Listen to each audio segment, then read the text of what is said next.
Hello, Rambler Nation. Welcome back to another episode of Biller's Desk. I'm here with Mr. Biller, the McBain High School principal, and I'm Cade Weaver. So, Mr. Biller, I have a set of 6 questions for you. The first one I have for you is, how would you describe the culture here at school? Hi, Kate. Thanks. Good to talk with you again and everyone out there. With terms of culture, I think it's good to define what culture means, right? Culture is a normal way of life, a normal day around here. What is the feeling? What is the vibe? And I know that many visitors to our school have expressed to me before that our hallways are generally fairly orderly. They're friendly. The students are friendly. We're kind of laid back in a sense, and these are people who've given me feedback over the years who also visit other schools in our area. So it's nice to hear that perspective, and I do feel that our kids are friendly. They do handshake a lot, and I think that's a big thing, And I wish that everybody's day would go perfectly 100% great every single day, and I am not saying that it does. But overall, we try our best to be friendly around here, and our culture is somewhat positive. Very good. Number two, how would you describe your leadership style as a principal?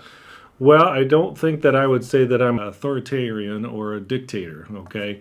I'm a conversationalist. I'm someone who likes to talk to kids. I like to know what's going on in the building. I talk to staff and families, parents.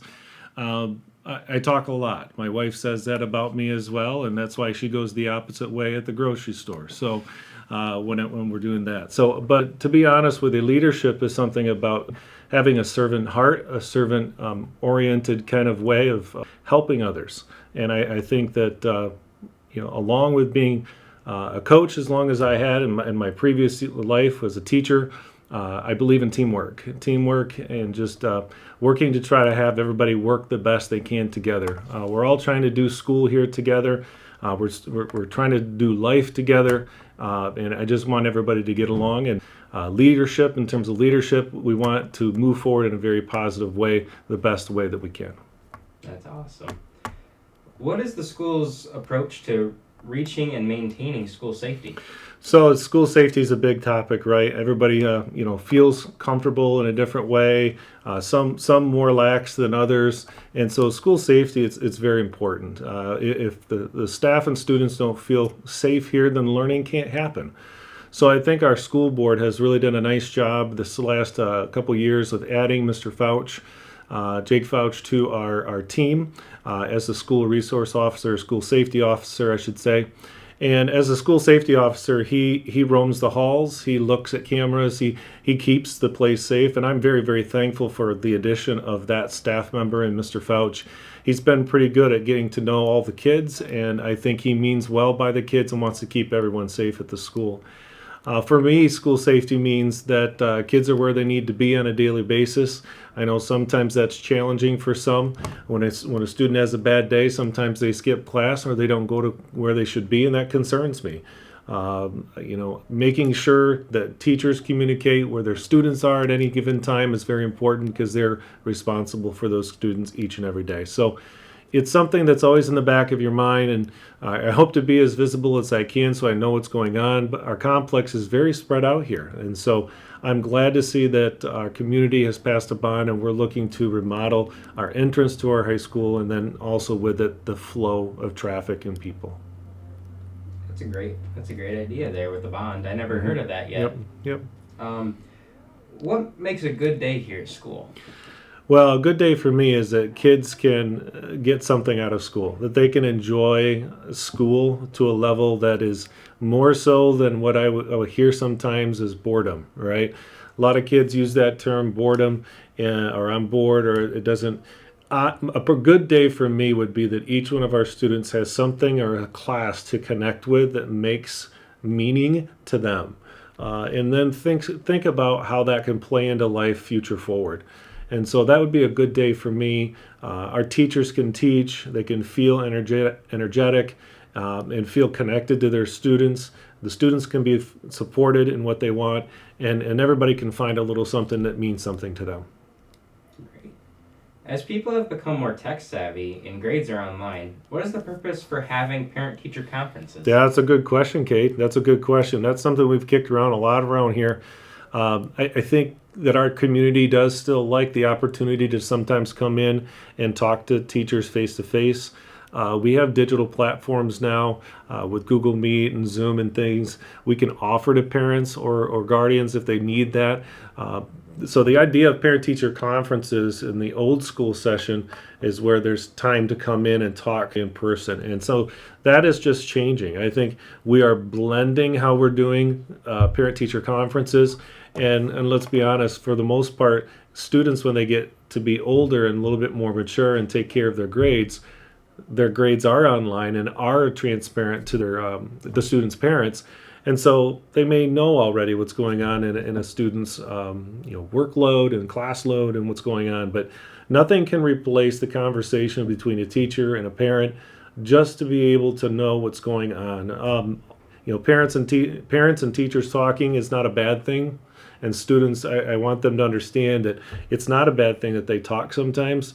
It's for the parent benefit to be reassured that the student is getting their best education as well, and they just care about what's going on. So I appreciate the opportunity for teachers to talk to parents, and we do get different kinds of connectivity though through phone, electronic means, email, and some other things. But nothing can replace, I think, a phone conversation or an in-person conversation. So I see it still being a piece or a part of that in school or in-person kind of meeting at some point. Okay. Is there anything special that teachers or classes have done here in the past month? Anything special? We have a lot of our classes deal with a lot of our science classes have labs and things like that. The kids get their hands dirty and do some different things.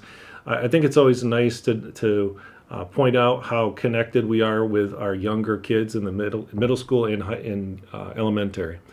We have our book readers, our football kids go down now, our football boys, and the little kids in the elementary. Those classrooms really like to look up to them. So that was promoted here in the newspaper not too long ago, and that's a really cool thing. I know we're getting the Hero program connected as well.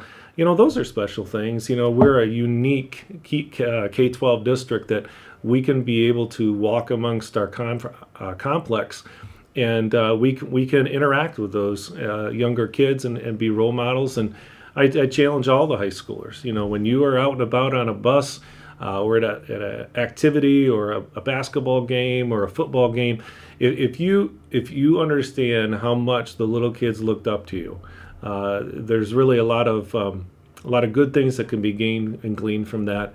And so those are some of the cool things that I know some of our teachers have put together and continue to put together. I know that we had a couple of field trips recently, went to Eagle Village with our freshman transition program to talk about the wheel and talk about our core values, as well as got an opportunity. Miss Mills got a chance to take some kids to Art Prize, which is a unbelievable representation of many different artists down in the Grand Rapids area. So I'm very thankful that we have all these different kind of experiences. I know that Mrs. Nebrith and the choir have some things coming up pretty soon here that they're going to be also going to. So the arts programming is kind of a neat thing to also add in here as to some of the things that have been going on. Awesome. Anything you would like to add here? I just appreciate everybody's work ethic, for kids, for you. 7 periods, 7 classes a day is sometimes difficult. Keep after it. I want to encourage you to keep going. We're past our halfway point of the 9 weeks, and so I believe end of October 27, I believe, is the end of our 9 weeks. And so that grade matters, especially for our freshman students coming up and younger kids, not to get off track with graduation credit. So continue to work there. And then I also want to say kudos.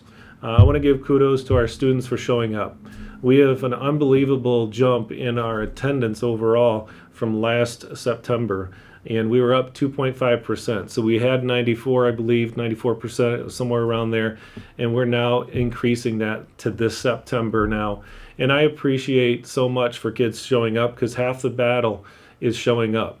And when you're here, then you can, if you have the second piece, which is give it effort, we can really do good things with your grades, and hopefully you can learn a little bit. So good job, kids. Students, well-deserved kudos to you for showing up. Appreciate all the effort and for attendance. Well, thank you, Mr. Biller. Appreciate your time here and this wonderful October 2nd with this amazing heat A here. little warm in here, isn't it, It today? is. Thank you. Thank you to Emma and Audrey. Appreciate you guys, and Ramber Review. Well, thank you. And this will be Cade Weaver and Mr. Biller signing out. We hope you, Rambo Nation, have a fantastic evening.